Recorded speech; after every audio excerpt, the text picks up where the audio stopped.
বিশাল অঙ্কের ব্যবধানে যে তোরা বিএনপির ভিতরে হয় যে একটা বিশৃঙ্খলা সৃষ্টি করবি যাতে বিএনপির না পড়ে এই আওয়ামী লীগের এজেন্টদের ভিতরে প্রবেশ করেছেন এই অর্থের বিনিময়। আজকে আমরা এটা রুখে দাঁড়াইতে চাইছি, তাই আজকে আমার বিরুদ্ধে মিথ্যা অপপ্রচার চালিয়ে যাচ্ছে। মিথ্যা অপপ্রচার কি চালাচ্ছে? আমি নাকি আমার এলাকার মাদকের সেই জন্য নাকি আমি দিচ্ছি। আমি নারায়ণ সদর মডেল থানা ওসি সাহেবকে স্টেটমেন্ট দিয়ে এসেছি, ওসি সাহেব আপনার মাদকের সেটা তো দূরের কথা, আমাকে যদি মাদক সেবনকারীর ভিতরে একটা মামলা পান তাহলে আমার পরিবার আমি ইসলামে সই দেব, আপনি আমাকে ইসলাম করে এখানে বসে করবেন, আমার পরিবারও কেউ দাম থাকবে না যদি আমি মাদকের সাথে জড়িত থাকি। আমার দায়িত্ব আমার লক্ষ্য হচ্ছে আমার রাজনীতির সাথে, আমার লক্ষ্য হচ্ছে জিয়াউর রহমান আদর্শ সৈনিক। যখন থেকে আমার জ্ঞান হচ্ছে আমি রাজপথে ছিলাম, আছি, এখন আছি। আজকে আমার কেন্দ্র থেকে আমার এই ইজ্জত দিয়েছে, আমার একটা পদ দিয়েছে বিদায় আজকে বড় বড় নেতাদের মাথার ঘুম হারানো হয়েছে গা। যে আবুল কান্তিপুর সাহেবকে বলতে চাই, আপনি তো একজন ব্যায়াম বাগের লোক, আপনি যে ব্যায়াম বাগের মুড়ি সবাইকে আপনি মুড়ি বানাতে চাইতেছেন, আর আপনি আশা করতে আপনি এমপি হবেন, আর এমপি তো দূর কথা আপনার এই পদও থাকবে না, আপনার বিদায় ঘন্টা কথা শুরু হয়ে গেছে। আপনি কখন পদত্যাগ করবেন আপনি একটা নির্দিষ্ট টাইম ঠিক করে নিন যে আপনার পদত্যাগ সুনির্দিষ্টকাল সামনে এসে করেছে। আপনি যত আওয়ামী লীগের নেতাদের পদ দিয়েছেন মহানগরের মধ্যে বেশিরভাগ অর্থ আওয়ামী লীগের আছেন, একটা বিএনপি থেকে নেতা কর্মী নাই যারা আজকে দলের জন্য ত্যাগ স্বীকার করছে, তাদের আপনার মূল্যায়ন করেন নাই। মূল্যায়ন করেছেন ওই শাহিনের চামচা, সেলিমের চামচা, আজমিরের চামচা, যাতে আপনি সামনে আওয়ামী লীগ ক্ষমতা আসলে আপনার হাতে তল্লার ভিতরে রাখতে পারেন। আর এই দিন আরো দিন আছে, আজকে আপনি মহানগরের দল, কালকে আপনি পথে ফটির হইতে পারেন, কারণ বেশিক্ষণ লাগে না আপনার চেঞ্জ হইতে, এখনো সময় আছে। বিএনপির নেতা কর্মীদের মূল্যায়ন করুন, আর না হলে আপনার পদত্যাগের বিদায় ঘন্টা শুরু হয়ে গেছে। ছাত্র আন্দোলন যেমন সরকারের পদত্যাগ করাতে বাধ্য হয়েছে, এমন আমরা বাধ্য হবো আপনারা পদত্যাগ করার জন্য। আপনার মধ্যে সহিলা চালানো লাগবে না। এখানে আপনি মনে করতেছেন এমপি হবেন, ওই ঘুমের আশা বাদ দিয়ে দিয়ে যারা এমপি হবে তারা হবে বিজনেসম্যান, তারা হবে ব্যবসায়ী, আপনার মতো কেলেঙ্কারি বাদ থাকবে না। আপনি আমাদের যে একটা জ্ঞানী ফালি আমাকে মৃত্যুর হালে মরার জন্য ঢেলে দিয়েছেন। আপনি বলেছেন মুস্তাফ সদরের বাসা যেতে, আমি বললাম কেন যাব, আপনি বলেন যাও। যাওয়ার পর আমার অপমান লাঞ্ছিত করলো, তা আমি একটা যাবার সদর শপথক, আমার কি ইজ্জত নাই, আমার কি মান সম্মান নাই? আমি আপনাকে অবগত করেছি যে আমাকে ভাই লাঞ্ছিত করেছে। আপনি বলেন কি যে এটা বিচার হবে, কখন বিচার হবে? এখন না করে আপনি 2 দিন পর বিচার করবেন, মানে আমি মরার পর আমাকে মারে প্ল্যান করছে মারবে। ওই কুখ্যাত কাইয়া হানিফের ছেলে মুন্না, সে আজকে বিদেশ পালিয়ে গেছে, তার নিয়ে আপনারা পরিকল্পিত করেছেন যে আমাকে হত্যা করবেন, সে বিদেশ চলে যাবে, আসামি আর খুঁজে পাবে না। কিন্তু আসামি তো এখন আছে না নিজের মাটিতে। এই আওয়ামী লীগের যে হীরা, এই তানবীর, এই অবৈধ ব্যবসায়ী মাইকা সমান ওর উপর যাবা সমান, এই ফ্যান্সি সমান ওর উপর বাবা রানা সমান, এই সুজন, এই তানবীর চোরাকারী ব্যবসায়ী আজমির সাথে জানলেন, এই তাদেরকে নিয়ে আসতে আপনার যে শর্ত হাতিয়ার বানিয়েছেন, আপনার যে আপনার দেহ রক্ষী বানিয়েছেন। বিএনপির আমার তারিখে প্রথমত ব্যানার ছিড়াতে এই আওয়ামী লীগের নেতা কর্মী দিয়ে দিয়া আমি কি অন্যায় করছি আপনার কাছে? আমাকে দলের থেকে এই পদটা দেওয়া কেমন নয়, তা আপনি আমাকে বরাবর হতেন যে পদটা ছাইড়াতে। আমি আপনার দিকে চাই না, আমি দেশের নারায়ণগঞ্জের জনগণের দিকে ছাইড়াইতাম যে আমার এই পদটা আমি সাধারণ মানুষের সাথে থাকতে পারবো, আমি জনগণের পিছিয়ে থাকতে পারবো। আজকে আমাকে মাইরা ফেলার জন্য আমার আপনারা যারা সপ্তাহে নিয়োগ করবেন, আজকে আমার ভাইয়ের সুদ্ধা কিভাবে পাইছে, আজকে পরিকল্পিত আমাদের হত্যার চেষ্টা করেছে এই আবুল আলী কান্তিপুর। এই সাধারণ মানুষের ভিতরে যে একটা ভুল সৃষ্টি তৈরি করছে, আমার তো মুস্তাফ সরকারের সাথে কোনো বিরোধ নাই, আমার তো মুস্তাফ সরকার আমাকে বড় ভাই, হ্যাঁ আমি শ্রদ্ধা করি, হ্যাঁ আমাকে নিচে শাসন করুন, আমি কোনো প্রতিবাদ জানাবো না। আজকে মুস্তাফ ভাইয়ের এই আবুল আলী সুলতান সদস্য সচিব আর এই আওয়ামী লীগের যে হীরা তাম্বে, তারা কান পড়া দিয়ে তাকে রাজপথে নামিয়েছে। আমি নাকি তাদেরকে গালাগালি, তাদেরকে বেলা তত্ত্বাই করি না।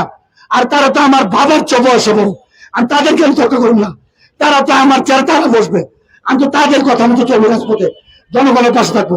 আমি তো কোনো অনুষ্ঠান সরকারের কোনো খারাপ কিছু বলি নাই, আমি সরকারের প্রতি আমার খবর নয়। কিন্তু যারা আমাকে হামলা করেছে, এই সদস্য সচিবের কথা আমাকে মারে লাগানোর চেষ্টা করেছে, এই তাদের যদি আইনের আওতায় না আনে, এই বিচার যদি না করে, তা আমি রাজপথে আপনার কত থেকে জন্য রাজপথে লড়বো। প্রয়োজনের আমার মৃত্যু হবে, আমি এটার কোনো প্রশ্ন করি না। আপনি প্রস্তুত হয়ে থাকেন, আপনার ধ্যান থেকে মুড়িতে আপনারা বাঁচাতে পারবে না। আপনি এখনো সময় আছে, বিএনপি যত নেতা কর্মী আছে তাদের মূল্যায়ন করুন। আমি কেন্দ্রীয় লিডারদের প্রতি আহ্বান জানাচ্ছি, জনাব মির্জা ফখরুল ইসলাম আলমগীর সাহেব, নুরুল কবির ইব্রাহিম সাহেব, আমাদের ভারপ্রাপ্ত চেয়ারম্যান তারেক সাহেব, আপনারা সরঞ্জামিতে সব তথ্য জাস্টিফাই করুন যে এই আবুল ইউসুফ খান টুটুল এই নারায়ণগঞ্জবাসীর জন্য যোগ্য না অযোগ্য। বিএনপির নেতা কর্মীদের বাদ দিয়ে সে আওয়ামী লীগের এজেন্টদের ভর্তি করেছে ক্লাসে, তার বাণিজ্য ফ্ল্যাট কিনেছে 70 লাখ টাকার ফ্ল্যাট। এই টাকা কোথায় পাইলো? এই টাকা পাইলো কোথায়? নিতাগঞ্জের গোস্তাটা নিয়েও তো এই টাকা তো মেটাতে পারলো। এই টাকা সিটি নির্বাচনে আর জাতীয় নির্বাচনে যে আকরামকে জানান দিয়েছিল থেকে 2 নির্বাচনে টাকা দিয়ে আর শামীম ওসমানের পক্ষে খারার জন্য পক্ষে খারার জন্য ওইখান থেকে অর্থ যুগে সে আমাদের মল একটা ফ্ল্যাট কিনেছে। এই ফ্ল্যাটের টাকা আপনারা তথ্য দিয়ে জানতে পারবেন যে এই টাকা কোথেকে আসলো। এই কালোবাজার থেকে তাহলে অ্যারেস্ট করুক যে তুমি হচ্ছে সাধারণ নেতা, এত টাকা তো তোমার টাকার কথা না, তুমি তো তোমার পূর্ব সম্পত্তি বিক্রি করো নাই। আজকে আমি আহ্বান জানাই তারেক রহমান সাহেবকে যে স্যার, আমরা আপনার বাবার সৈনিক, আপনার মায়ের সৈনিক, এখন হচ্ছে আপনার সৈনিক। আমরা আপনার হয়ে জনগণের পাশে থাকতে চাই, আমরা আপনার হয়ে জনগণের কাজে হাত বাড়িয়ে আমরা হাত কাজ করতে চাই। আজকে বন্যার্থদের যে দুর্যোগ ব্যবস্থা, আমি তাদের সাহায্যের জন্য আমি ত্রাণ দিয়েছি, 2 বস্তা ত্রাণ মসজিদে দিয়েছি, রাজপথে ছাত্রদেরও টাকা দিয়ে সহ দিয়েছি। আমরা নিজেরও বলছি তার যে প্রথম দলের থেকে আমরা ত্রাণ নিয়ে যাবো, যে তার জিয়াউর রহমানের নেতৃত্বে আমরা এই বন্যা দুর্যোগ ব্যবস্থার মাঝে এই খাবার বিতরণ করবো, শুকনো খাবার। আজকে আমার অপরাধ, আজকে আমি নারায়ণগঞ্জে আমি ভালোবাসায় এই আমার পট্টা পাইছি দেখে আমার এই অপরাধটা আজকে আমার হত্যার পর্যন্ত লিপ্ত হয়ে গেছে এই সাধারণ সম্পাদক মহানগর সদস্য। আমি বলছি, আমি কি আপনাকে কোনো গালিগালাজ করেছি না আপনাকে কোনো মায়ের হুমকি দিয়েছি যে আজকে আমার মায়ের আলমের প্ল্যান করেছেন? এই নারায়ণগঞ্জের ঘাটিতে যদি আমার মৃত্যু হবে তবে আপনার বিদায় ঘন্টা আমি শেষ করে ছাড়বো। যতক্ষণ আপনার বিদায় না হবে এই বিএনপি শক্তিশালী গঠন একটা দল হবে না, আন্দোলনও বেগমান হবে না। এই আন্দোলন বেগমান হতে হলে একটা যদি রিস্কা হয়, তার জন্য যোগ্যতা থেকে তাকে সাধারণ সম্পাদক বানান মহানগরে। যদি তা হয় তাহলে আমরা এই আবুল ইউসুফ খানকে পদত্যাগ না করার মতো প্রয়োজন অনশনে বসবো। যে এই রাজাকার নামান সে তো আমাদের দলের ভিতরে লাগিয়ে দিচ্ছে, বিভাজন সৃষ্টি করেছে। কারণ এই আমাদের বিএনপি তারা দেখতে পাচ্ছে না, দেখতে পাচ্ছে আওয়ামী লীগের শীর্ষ সন্ত্রাসীদের। আমি নুরুস্তামবার বলবো, আপনি আমার চেয়ারে বসেন ভাই, আপনি আমার চেয়ারে বসেন, আমি আপনার সম্মান জানাই, শ্রম জানাই, আগ্রহ জানাইছি ভাই। আমি আপনার সাথে কোনো বেয়াদবি করি না ভাই, আপনাকে ভুল বুঝিয়ে আমার প্রতি ক্ষুব্ধ বানিয়েছে ভাই। কিন্তু আপনারও তো দোষ নাই ভাই, সব দোষ মহানগর সদস্য সচিবের যে আপনাকে কান পড়া দিয়েছে।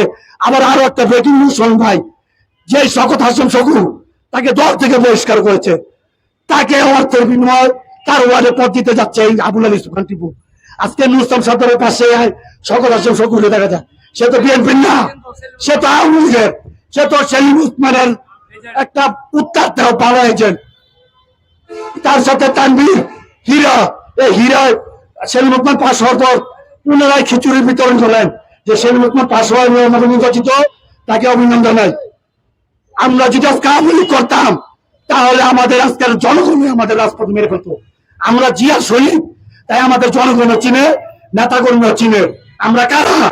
আপনার কাছে মির্জা ফখরুল সাহেব অনুরোধ জানাচ্ছি, রিজভী সাহেব কিছু হইলে সাহেবের দরবেশ বাবা টিপু আপনাকে ফোন করে, এই দরবেশ বাবা আপনাকে ফোন করে বলে আপনারে বদনাম ছড়ানোর জন্য করো যে মূল্যায়ন যারা ত্যাগী নেতা তাদেরকে বাদ দিয়ে আওয়ামী লীগের এজেন্টদের ভর্তি করাচ্ছে। অনুরোধ করে আপনি একটা পদক্ষেপ নেন। যদি আমরা যদি দলের জন্য খেতে থাকি তাহলে আমাদের মূল্যায়ন করবেন, আর যদি না খেতে থাকি তাহলে আপনি বহিষ্কার করে দেবেন, আমার কোনো আপত্তি থাকবে না। আমার যদি জনগণের ভালোবাসা থাকে আমি পথ ছাড়া রাজপথে থাকতে পারবো। আমি আমার বক্তব্যের শেষের দিকে বলতে চাই, মুস্তাম ভাই, আমি আপনার এখনো সম্মান জানাই ভাই। আপনি যদি আমার মাইরা হন আমার কোনো দুঃখ থাকবে না ভাই, কিন্তু আওয়ামী লীগের এজেন্ডায় আমার উপরে হামলা করবো, তার যে প্রজন্ম দলের উপরে হামলা করবো, এই ব্যানারটা ছিল ভাই, ব্যানারের কি ইজ্জত নাই? তার জিয়ার কি ইজ্জত নাই? দলের কি ইজ্জত নাই? এই ইজ্জতটা যদি বাঁচাতে হয় যদি মুহূর্তে আমি মরবো, মাগার এই দলের ইজ্জত আমি বাঁচিয়ে ছাড়বো। আপনাদের সকলকে ধন্যবাদ জানাচ্ছি ভাই, আপনারা আমাদের পাশে আছিলেন। মিডিয়া ভাইদেরও ধন্যবাদ জানাই যে আপনারা আমাদের সবসময় আমাদের পাশে আছেন, ন্যায়ের পথে আছেন, তাই আপনাদের আন্তরিক ধন্যবাদ জানাচ্ছি ভাই। আর আমার ভাই আর আমার উপর হামলা করছে প্রশাসনের কাছে আমি অতি দ্রুত এই সহযোগিতা চাই মিডিয়া ভাইদের মাধ্যমে। যদি আপনারা আমাদেরকে এই অ্যারেস্ট না করেন তাহলে আপনারা বলে দেন আমরা মাঠ করতে নেমে ওদের সাথে মোকাবিলা করব। আপনারা যাইবেন না, দেখেন আমরা কি করতে পারি। আমরা তরুণ সমাজ আছি না নাই দেখিয়ে দেবো। আরে ছাত্র আন্দোলন খুলতেছে আওয়ামী লীগদের, যারা কই আছে ছাত্র আন্দোলন যদি বলি আমলা পড়ে আছে এই আওয়ামী লীগের এজেন্টরা, তারা দ্রুত দৌড়িয়ে আসবে, তাদেরকে তারা মেরে শেষ করবে। কিন্তু আমরা তো ওটা বলি না। আমরা বলতে চাই আইন শৃঙ্খলাকে শ্রদ্ধা করি, প্রশাসনকে এসপি সাহেবকে বলতে চাই, ডিসি সাহেবকে বলতে চাই, আমার যদি অন্যায় হয় আপনারা আমাকে অ্যারেস্ট করেন। আর যদি আমার না অন্যায় হয়, আমার দলের পতাকার ইজ্জত আপনাদের হাতে, আমার ইজ্জত আপনাদের হাতে। যদি এই বাবা ব্যবসায়ী সুমন, মাইকেল সুমন, পেন্সি ব্যবসায়ী রানা, এই বাবা ব্যবসায়ী সুজন, আর এই হীরা, এই আজমুর উসমানের লোক তানভীর, তাদের যদি গ্রেফতার না করে তাহলে আমরা হয় আত্মহত্যা করার প্রশাসনের নামে লিখে থানায় লিখিত করবো যে আমাদের মৃত্যুর দায় হচ্ছে প্রশাসন, আমাদের বিচারটা কেন করলো না। প্রশাসনের কাছে বলতে চাই আপনারা অতি শীঘ্রই কোনো বর্মকে হলেও আপনারা তার কথা শুনেন না, যে বর্মক হইলে হয় না, মানুষের ন্যায়টা আপনারা চিন্তা করবেন। আগের প্রশাসন নাই, এখন আপনারা নিরপেক্ষ একটি প্রশাসন আমরা জানি, তা আপনারা নিরপেক্ষ ভাবে কাজ করবেন। আপনারা যে অন্যায় হয়েছে তাকে আপনারা অ্যারেস্ট করবেন, আমি যদি করে থাকি আমারও অ্যারেস্ট করবেন। আমাদের ভাই আমরা মৃত্যুর সাথে পাঞ্জাবে ওরা চলে মহানগর সদস্য সচিব প্রয়োজনে আমি যতদিন পর্যন্ত বাচ্চা রাখবো আমার পথ থাকবো না থাকবো, সদস্য সচিবের পদ আমি পদত্যাগ করে ছাড়বই। সত্যের পথে লইরা তার ভুল ভ্রান্তি দেখিয়ে দেবো কেন্দ্রে গিয়া, যে দেখেন এই কি করছে এই নারায়ণ মহানগর সদস্য সচিব। আজকে আমার একটা পর্যায়ে দিয়ে কিছু না, আমাকে হত্যা করতে আমার বাসায় আধা ঘন্টা পর পর আওয়ামী লীগের গুন্ডা বাহিনী নিয়ে রান্দাম নিয়ে আমার গভীরে হুমকি দিচ্ছে যে কই আছে এখন ওকে জব করবো, কোথায় আছে ওকে জব করবো। আরে তুই তো ছোট বেড়া, তোর বাপের বাপও যদি আসতে পারবে না, যদি আল্লাহ না পারে, আমার আল্লাহ যদি করে এমনি হবে। তুই কেন তোর আবুল সাহেব আসতে পারবে না। যদি আমার রোগ আমার যদি যান কবজ করতে মালাকুল মরতে পারে তা আমার এখন হবে, তোদের লাগবে না।